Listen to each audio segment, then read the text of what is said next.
Hi, my name is David Salmon. In this video I'd like to show you the different tools and features of Read and Write for Google. Once you install Read and Write for Google, it will give you this drop-down tab in order to access all the tools. So each of the tools up here, this one here is your word prediction, followed by your dictionary.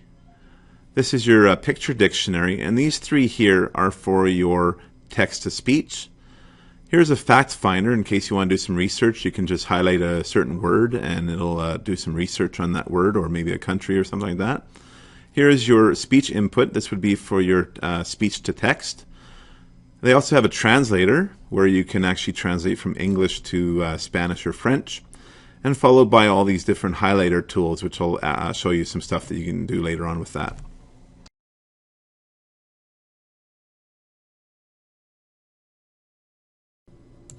Alright, the first feature I'd like to show you is word prediction. So with word prediction, what you need to do to launch it is you go to your tab and you hit prediction, and then you're going to have this box pop up, and it's going to predict what words I might want to start my sentence with. And so the sentence I'm going to write is, there once was a little girl who had a pumpkin patch. So I can start typing, and if I don't know which there or what it was, I can actually hold over top of it, and you don't actually hear it right now, but if I go over each word, it'll actually say the word out for me. So I'm going to click on there once. Now I'm not sure if that's an S or a C, so I'm going to have a look. Oh, and I think that's the one there. Once was a little, there's little, and let's see, girl, there's my next word, who had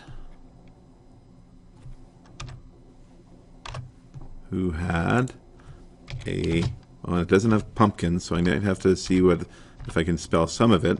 Pumpkin, and it gives me two choices. I can come up with other things, but I want patch, and I click on that. So this can help a lot of reluctant writers, and also those that have difficulty getting their typing done on the computer.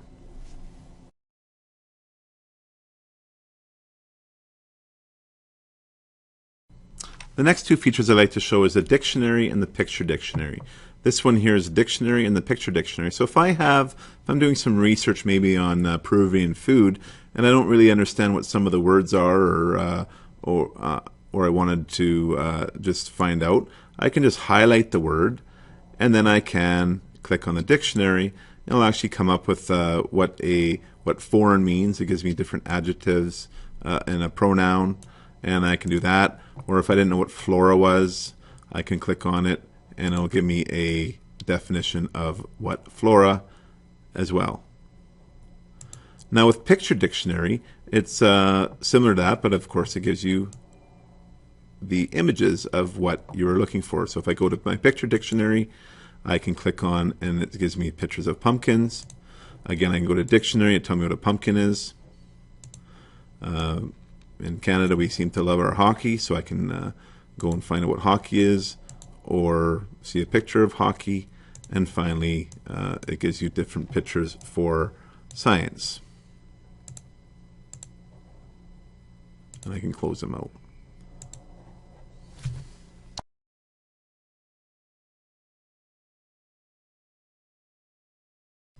The next feature for Read and Write for Google is the Fact Finder, and it's just up here. It has the globe with the magnifying glass, and what I can do is I can actually just highlight what I want to find out some more information on, and I can click on Fact Finder, and then what's going to do is going to launch Google, and already put it into my Google search and give me some different results.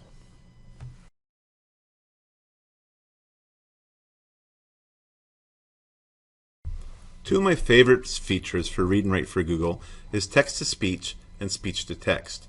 First I'm going to show you text-to-speech, and basically all you have to do is place your cursor here and hit the play button. It'll actually read you back what is typed out. This is really great for kids when they're finished writing maybe a sentence or even a paragraph, and they can actually hear their writing read back to them and see if they need any changes that might not sound right, so they can go back and edit their work. So for example, I can click here. I am going to hit the play button, and I'll actually get to hear what is written. Johnny, where's your homework? Miss Martin said sternly to the little boy while holding out her hand. My dog ate it, was his solemn response. The other thing I like about this is it actually highlights what they're reading, and then it puts a blue mark on every word that the person reads. And it's really easy to change the settings as well. If you go over to the settings up on the top right hand corner, you can actually change the voice. I'm going to change it to Tom. You can change the speed. Maybe that was going too slow for you. You can speed it up, or you can even slow it down. And you can also have continuous reading. So now that I've changed that, I can hit the play button again, and I'll get Tom's voice. Johnny, where's your homework? Miss Martin said sternly to the little boy while holding out her hand. And you can also see too that there it is also a little bit of a faster pace of reading as well.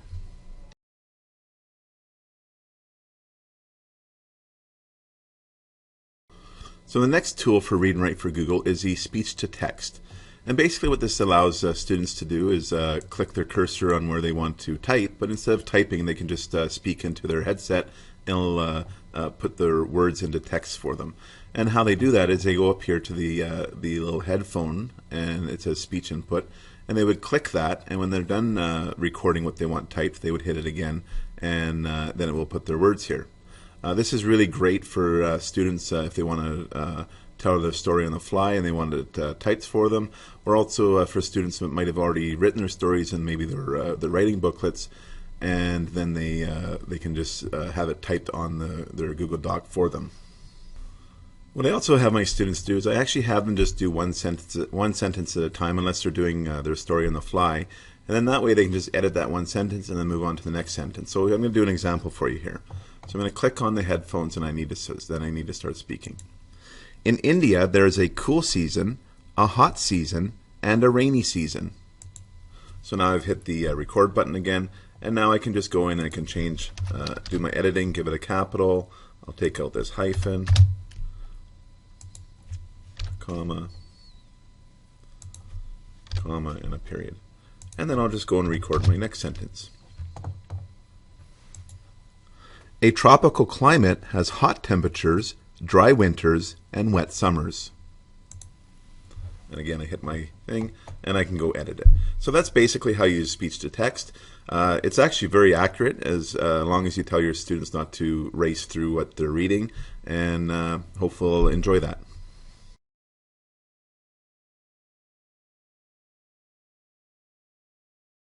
All right, the next feature is the translator, and basically all this does is it translates either from English to French or English to Spanish. I have it right now set up to English to French, and it doesn't really do sentences. It'll just pick the first word in the sentence. So I would highlight it and I would hit translator, and it shows me how you would say how in French. But if I wanted to find out candy, I could go here and I would find out that it means bonbon. In order to change from different languages, I would click on settings, and I would change down here under speech translation to Spanish. And now if I go to my translation, candy would be dolce. I hope that's how you pronounce it.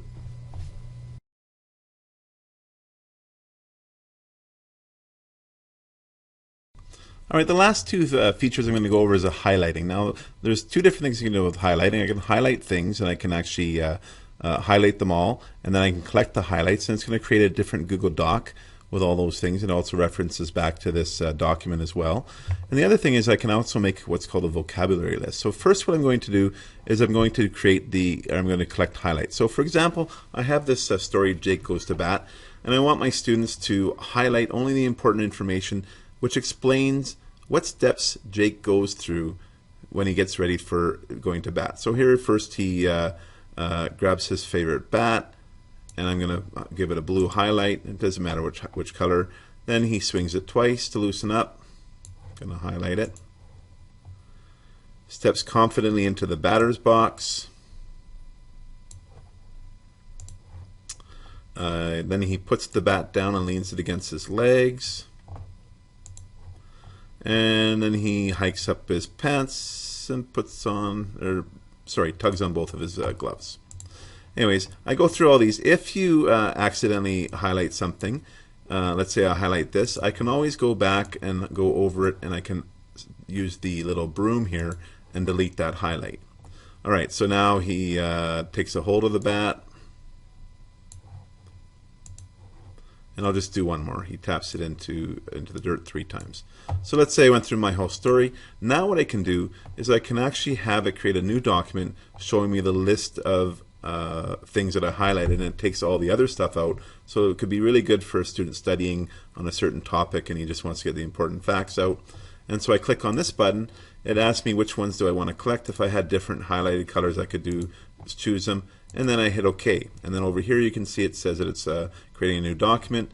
And now I have my steps. First grabs his bat, swings it twice to loosen up. And then also it tells me who created it.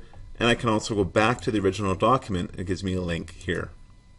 And so that's how you use the highlight tool in order to collect your highlight.